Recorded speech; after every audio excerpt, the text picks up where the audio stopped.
On Halloween night in 2010, while children in costumes went door to door around Ascot in Berkshire, another kind of nightmare was unfolding inside a house on Millionaire's Row. 46-year-old Joanna Simpson was killed by the man she had once loved, struck with a claw hammer as her two young children played just 2 doors away. Her body was found 5 days later, buried in a grave dug in advance in Windsor Great Park. The person responsible was a British Airways captain, a pilot trusted with hundreds of passengers' lives. Yet, even with strong evidence that the attack was planned, Robert Brown was not convicted of murder. Joanna Simpson, born in York, Yorkshire in 1964, came from a loving family. Her father, Chris, ran a successful building firm, and her mother, Diana, would later say their daughter was special. When Joanna was a child, the family moved to the Isle of Man, where she attended the Buchan School. Friends remembered her as energetic and fearless, always ready to throw herself into any activity. After finishing school, she went on to the University of Bath and completed a business degree. She built a successful career before turning her attention to what became her greatest happiness, motherhood. Her closest friend, Hetty Barkworth Nanton, later said Joanna was like a ray of sunshine, kind, warm, funny, and, above everything else, an exceptional mother. The two women were described as soulmates. However difficult life became, Joanna dug deep and tried to make the best of every situation. She held firm moral values and believed every child deserved a safe, stable, and loving home. She never forgot birthdays or special occasions. One friend said Joanna had quietly taught her a great deal about kindness. Before meeting Robert Brown, Joanna had already been married once, and that relationship ended on good terms. During that period, she bought a rundown house in Ascot and, despite trees growing through the roof, painstakingly transformed it into a beautiful home. Life took a different turn in November 1998, when Joanna met Robert Brown in South Africa. At the time, Brown was 36 and Joanna was 34, making him 2 years older. He worked as a British Airways pilot on long-haul routes to San Francisco, Los Angeles, and Hong Kong, commanding Boeing 747 seconds. He appeared confident and persuasive, with the natural authority that came with his position. Their romance quickly became a whirlwind. Brown moved into Joanna's Ascot home, the property she had bought with her first husband and lovingly restored. On Christmas Day 1998, while flying to Hong Kong on a festive duty flight, he proposed to her mid-journey. The gesture felt romantic, grand, and dramatic, and Joanna accepted at once. On 13 February 1999, they were married in a small ceremony in Ascot. Yet from the outset, those close to Joanna noticed unsettling warning signs about the relationship they found difficult to dismiss. When Joanna took Robert to meet her parents on the Isle of Man, their reaction was immediate and very negative. Diana and Chris disliked him from the start. They later said he came across as rude and arrogant. He seemed reserved on the surface, but there was also a cold, dismissive attitude toward Joanna's friends. People noticed that Joanna appeared more at ease when Robert was not around. When he was there, something in her manner seemed to tighten.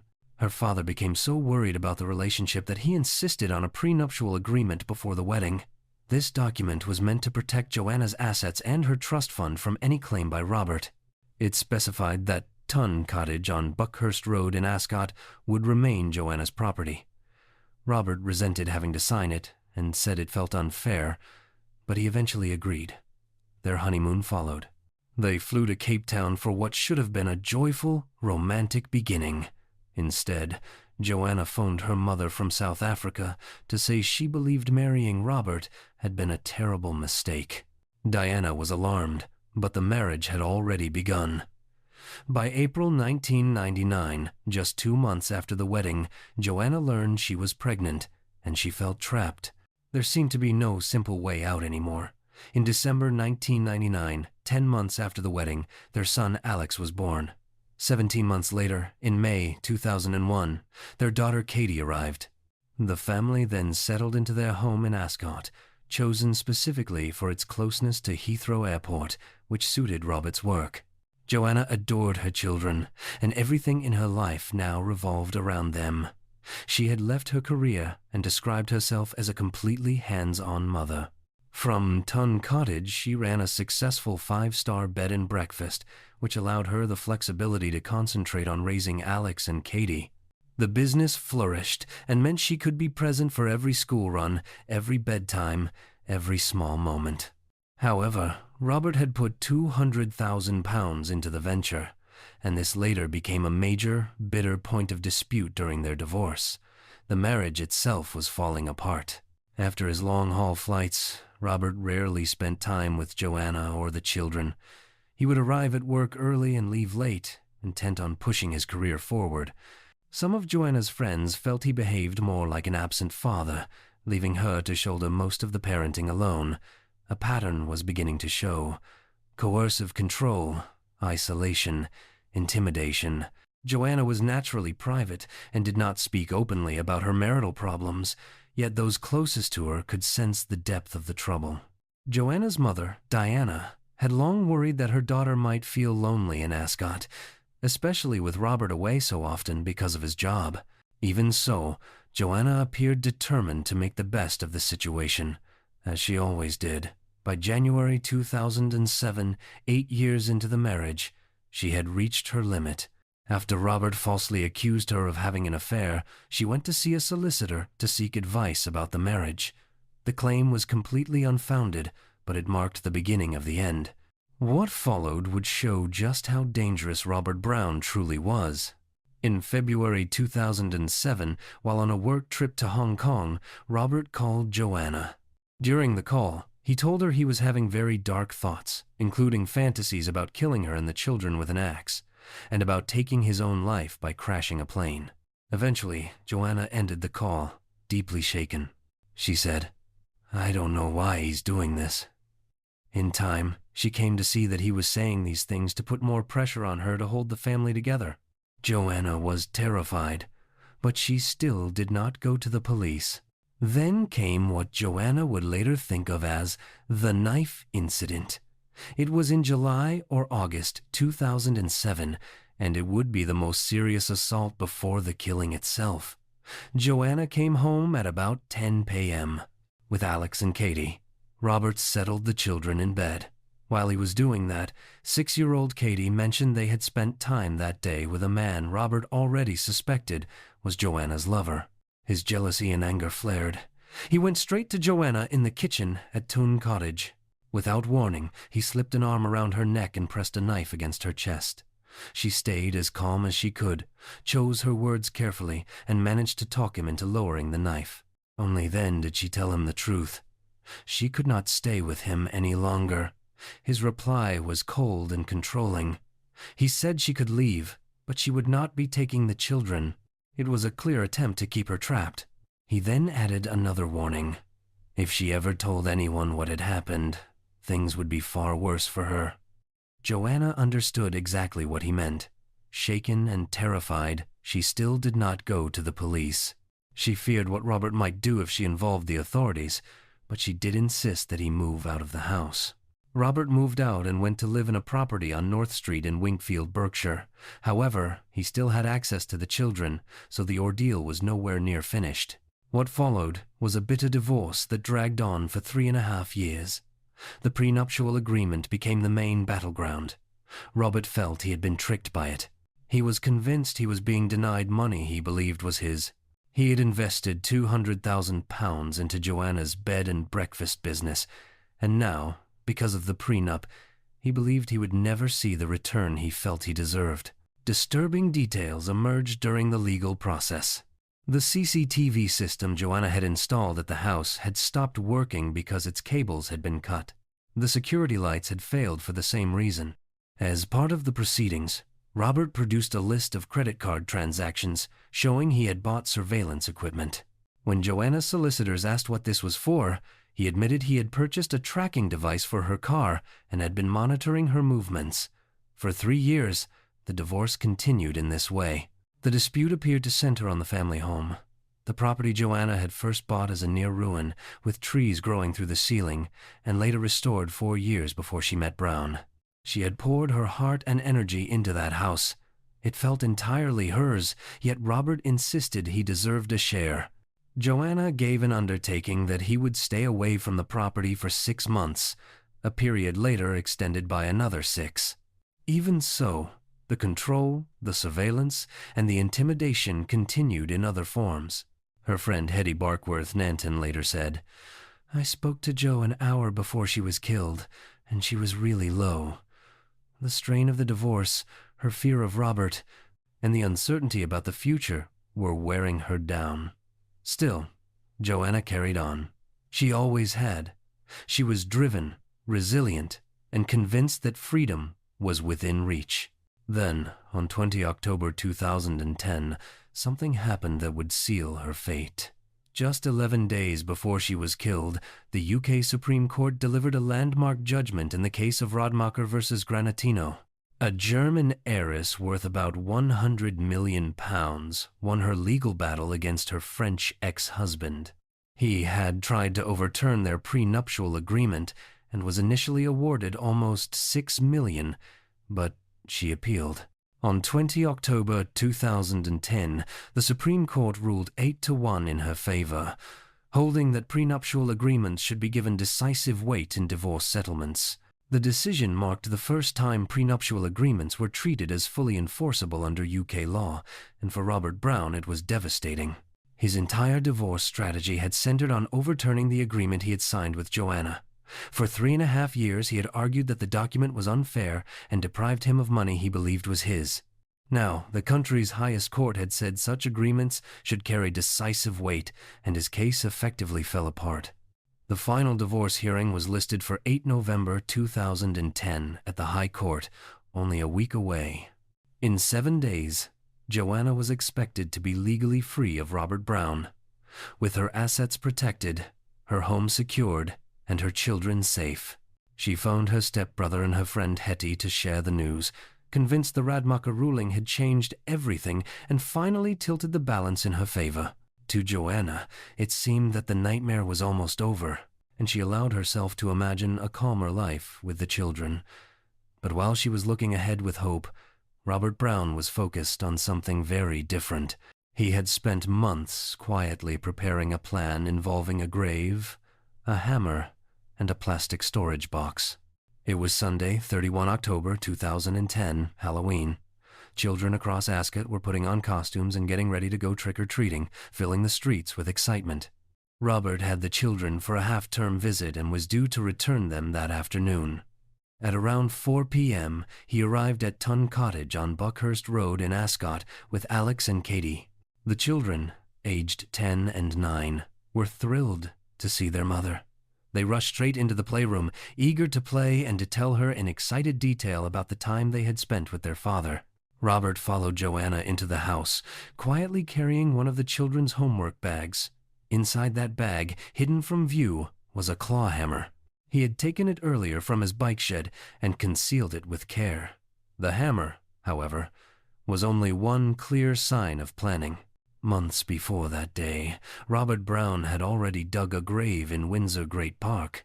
He had bought a large plastic storage box to serve as a makeshift coffin, along with bin liners, strong tape, and other supplies. Everything was in place. Joanna and Robert then began to argue.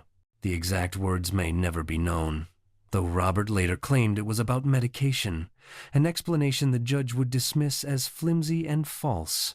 The children, playing in the playroom just 2 doors away, had no idea their world was about to be destroyed forever. Then Robert attacked her. He struck Joanna with the claw hammer again and again, a total of 14 blows. Each strike was delivered with shocking force.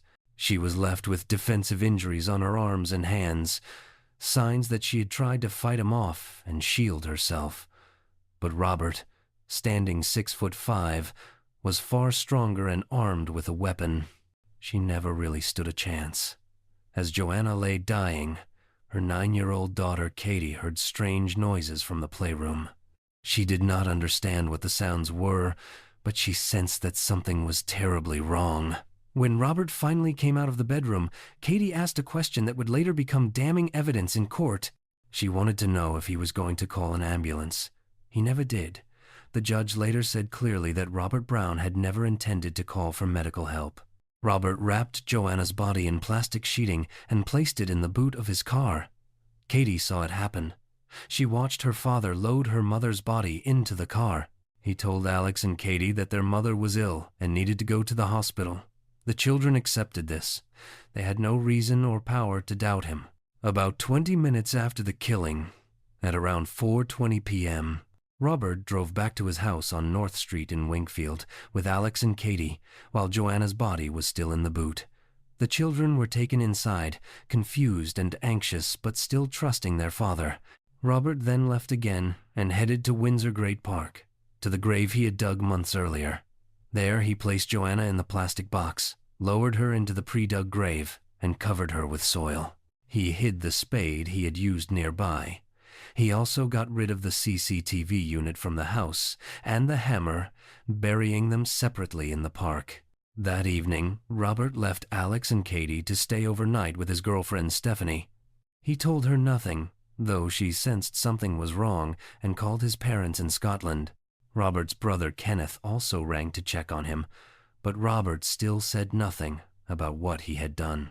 Halloween night slowly passed. Children moved from door to door, collecting sweets, laughing, shouting with excitement, celebrating the occasion, while no one knew where Joanna Simpson was. At about 5 o'clock on the morning of Monday, 1 November, Robert was next seen by his girlfriend Stephanie when he returned home after burying Joanna's body. He seemed calm and composed, almost unnervingly normal, as if nothing at all had happened. Yet Stephanie's worries from the night before had not faded. She had already contacted Robert's family, and they were deeply concerned as well. At 7:54 a.m., Kenneth, Robert's brother, called the police, explaining that he was worried about Joanna. Something felt wrong.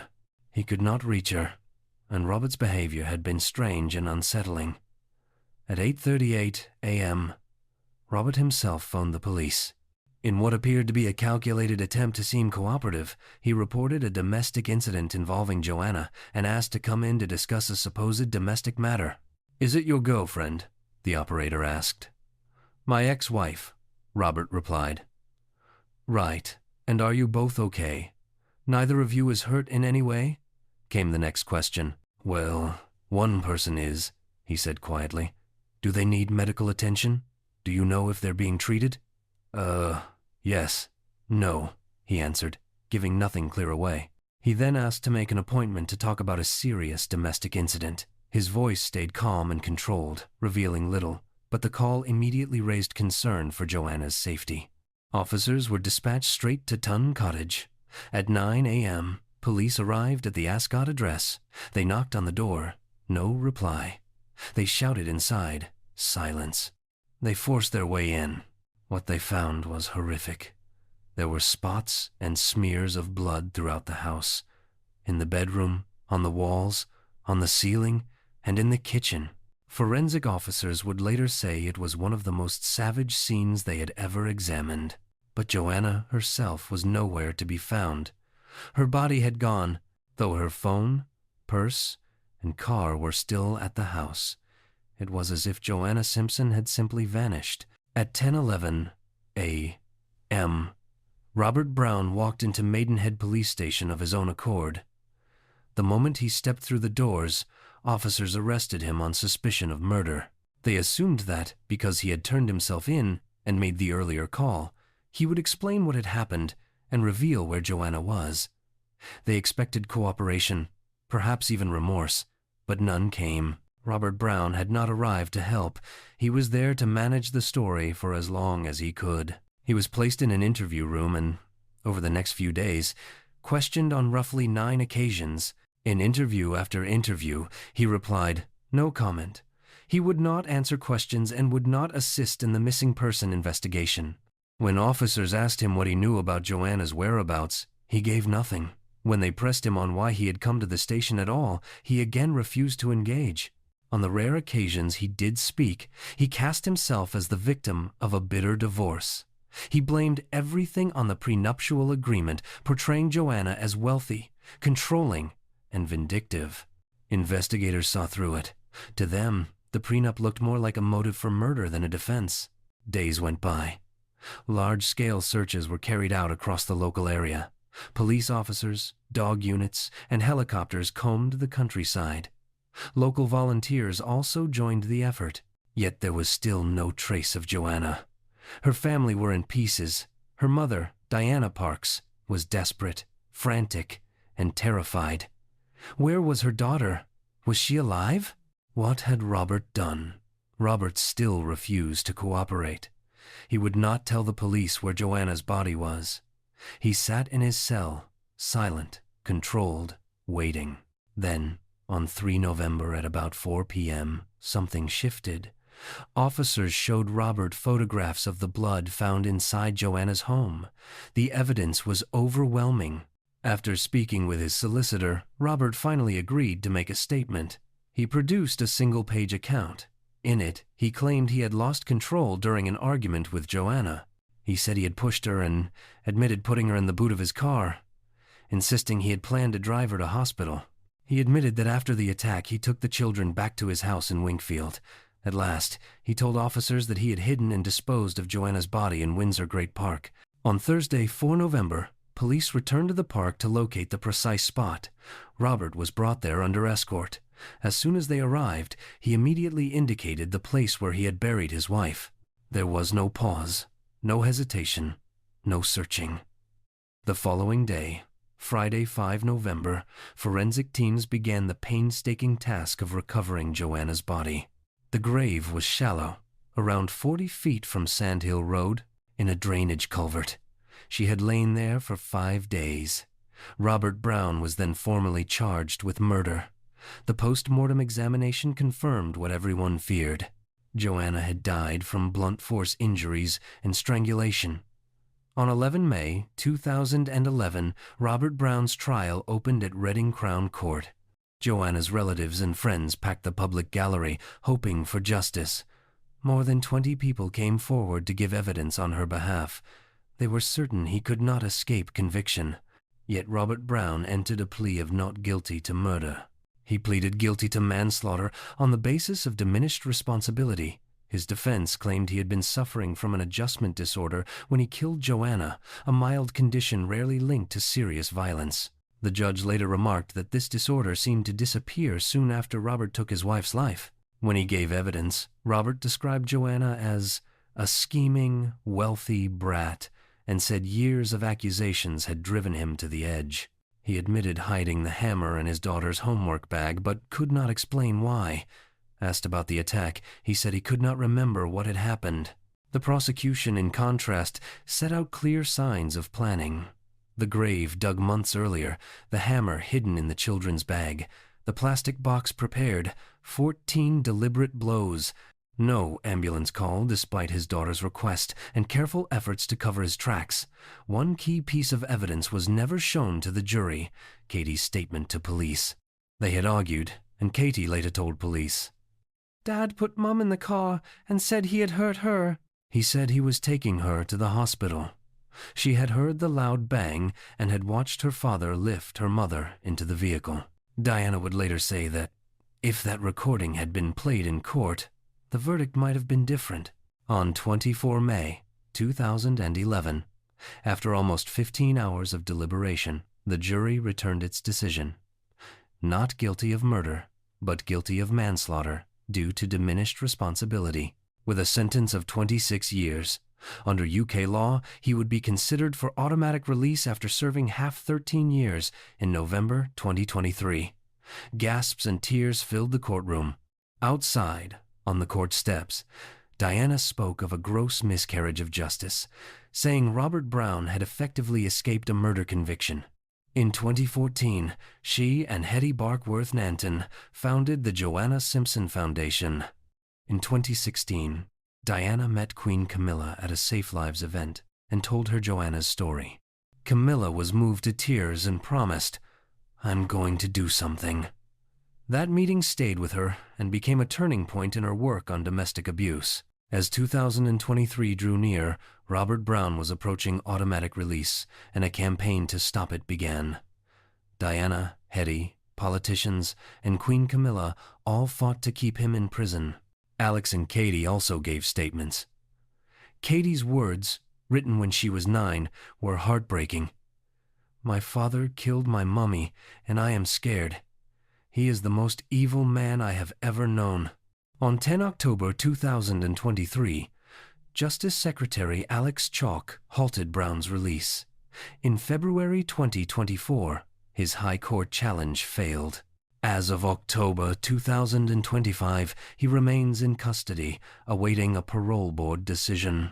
In December 2024, the UK government announced new sentencing reforms and credited the Joanna Simpson Foundation.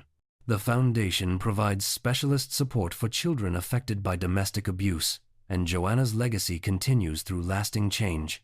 Joanna Simpson was 46, full of kindness and devoted love for her children. In one night, all of that was taken. Yet what followed was powerful. A mother who refused to give up, a queen moved to act, and a country waking up to the reality of domestic violence. Joanna should be remembered not for the cruelty she suffered, but for the light she carried and the change it inspired.